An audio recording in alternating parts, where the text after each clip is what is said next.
धर्मराज युधिष्ठिर ने भगवान श्री कृष्ण से कहा, हे त्रिलोकीनाथ, मैंने ज्येष्ठ माह के शुक्ल पक्ष की निर्जला एकादशी की कथा सुनी।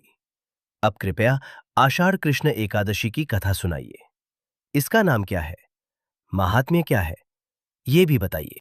श्री कृष्ण कहने लगे कि हे राजन, आषाढ़ कृष्ण एकादशी का नाम योगिनी है। इसके व्रत से समस्त पाप नष्ट हो जाते हैं। यह इस लोक में भोग और परलोक में मुक्ति देने वाली है।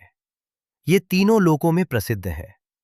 मैं तुमसे पुराणों में वर्णन की हुई कथा कहता हूं, ध्यानपूर्वक सुनो।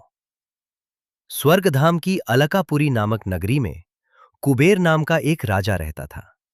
वह शिव भक्त था और प्रतिदिन शिव की पूजा किया करता था। हेम नाम का एक माली पूजन के लिए उसके यहां फूल लाया करता था।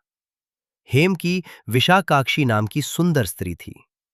एक दिन वह मानसरोवर से पुष्प तो ले आया, लेकिन कामासक्त होने के कारण वह अपनी स्त्री से हास्य विनोद तथा रमण करने लगा। इधर राजा उसकी दोपहर तक राह देखता रहा। अंत में राजा कुबेर ने सेवकों को आज्ञा दी कि तुम लोग जाकर माली के न आने का कारण पता करो, क्योंकि वह अभी तक पुष्प लेकर नहीं आया। सेवकों ने कहा कि महाराज, वह पापी अतिकामी है, अपनी स्त्री के साथ हास्य विनोद और रमण कर रहा होगा। ये सुनकर कुबेर ने क्रोधित होकर उसे बुलाया। हेममाली राजा के भय से कांपता हुआ उपस्थित हुआ। राजा कुबेर ने क्रोध में आकर कहा, अरे पापी, नीच, कामी, तूने मेरे परम पूजनीय ईश्वरों के ईश्वर श्री शिवजी महाराज का अनादर किया है। इसलिए मैं तुझे शाप देता हूं कि तू स्त्री का वियोग सहेगा और मृत्युलोक में जाकर कोढ़ी होगा। कुबेर के शाप से हेममाली का स्वर्ग से पतन हो गया और वह उसी क्षण पृथ्वी पर गिर गया। भूतल पर आते ही उसके शरीर में श्वेत कोढ़ हो गया। उसकी स्त्री भी उसी समय अंतर्ध्यान हो गई। मृत्युलोक में आकर माली ने महान दुख भोगे। भयानक जंगल में जाकर बिना अन्न और जल के भटकता रहा।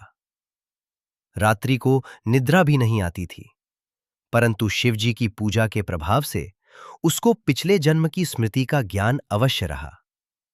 घूमते घूमते एक दिन वह मार्कंडे ऋषि के आश्रम में पहुंच गया, जो ब्रह्मा से भी अधिक वृद्ध थे और जिनका आश्रम ब्रह्मा की सभा के समान लगता था। हेममाली वहां जाकर उनके पैरों में पड़ गया।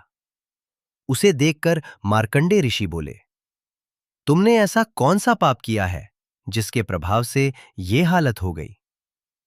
हेममाली ने सारा वृत्तांत कह सुनाया। ये सुनकर ऋषि बोले, निश्चित ही तूने मेरे सम्मुख सत्य वचन कहे हैं, इसलिए तेरे उद्धार के लिए मैं एक व्रत बताता हूं। यदि तू आषाढ़ मास के कृष्ण पक्ष की योगिनी नामक एकादशी का विधि पूर्वक व्रत करेगा तो तेरे सब पाप नष्ट हो जाएंगे। यह सुनकर हेममाली ने अत्यंत प्रसन्न होकर मुनि को साष्टांग प्रणाम किया। मुनि ने उसे स्नेह के साथ उठाया। हेममाली ने मुनि के कथनानुसार विधि पूर्वक योगिनी एकादशी का व्रत किया। इस व्रत के प्रभाव से अपने पुराने स्वरूप में आकर वह अपनी स्त्री के साथ सुखपूर्वक रहने लगा। भगवान कृष्ण ने कहा, हे राजन, यह योगिनी एकादशी का व्रत 88,000 ब्राह्मणों को भोजन कराने के बराबर फल देता है। इसके व्रत से समस्त पाप दूर हो जाते हैं और अंत में स्वर्ग प्राप्त होता है।